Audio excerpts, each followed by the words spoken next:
What is going on, guys? Today I'm going to be showing you how to change out the temp sensor in the def tank.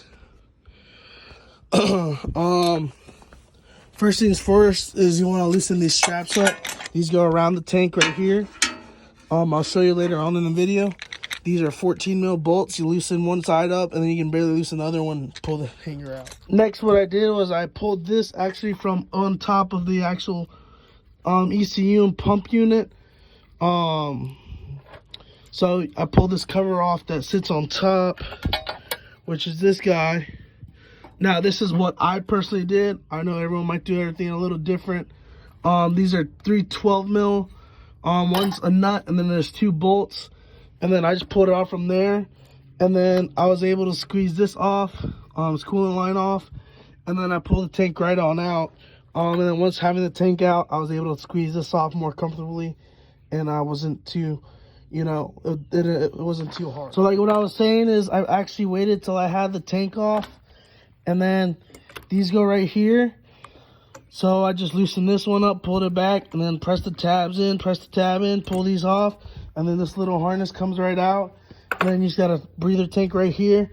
And then in order to actually get this out, what you got to do is you just got to twist and then pull straight up. And that's how you pull the pump unit out. Because I was getting a temp sensor code, and this was the issue. And this is what we're going to be changing. So pull this guy out, put it right there, and then that's the old O-ring.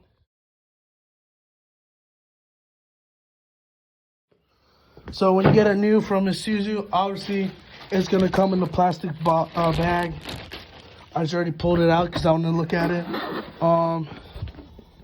This is our new unit right here. Straight from Isuzu.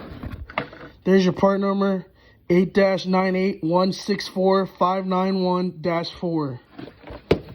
Straight from Isuzu. All the in parts. I don't put anything else on the vehicles I work on. So then I'm going to go ahead, take this. I'm going to put the O-ring right here. Actually, I'm going to grab a towel, clean up the surface, make sure it's nice and clean and smooth.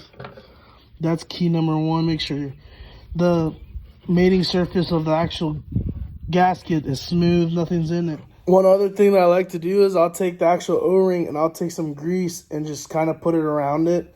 When you put the grease around it, it allows the actual top to actually glide across it, so you're not risking pinching the O-ring or anything like that. So I'll put some grease on this and I'm gonna drop it into the new pump, or new pump into the new tank, and we'll take it from actual top to actually. All right, guys, when you go to drop your new unit in, make sure you remember the orientation on the way it came out. This one went in like this, and it was at a slight angle, so I'm gonna make sure that the O-ring is centered and doesn't get pinched underneath these tabs. So you see how this dropped right in, and then it's just simply you gotta twist it. Right now it's not going too easy. I'm gonna put the camera down so I can readjust everything. And then this is just simply a breather line that goes over here. And then I'll put the harness back on, and then we'll go from there. Okay, guys, I got the new unit in the tank. So I put the these hoses back in, and then what I'm gonna do right now is I'm gonna slide it back in position, and then we'll go from there. So what I like to do once I have it halfway in is I'll actually go ahead and take this other coolant hose, and I'll go ahead and put it back in.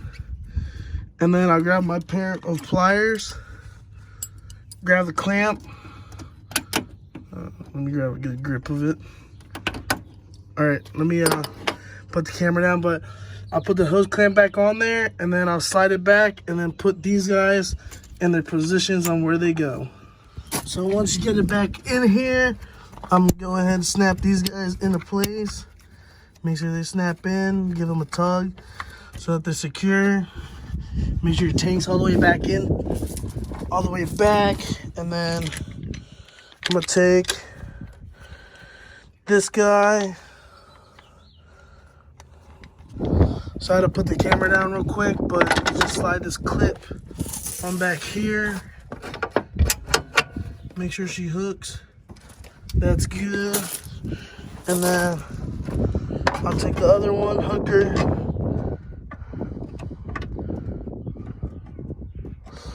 Run the bolt through like this.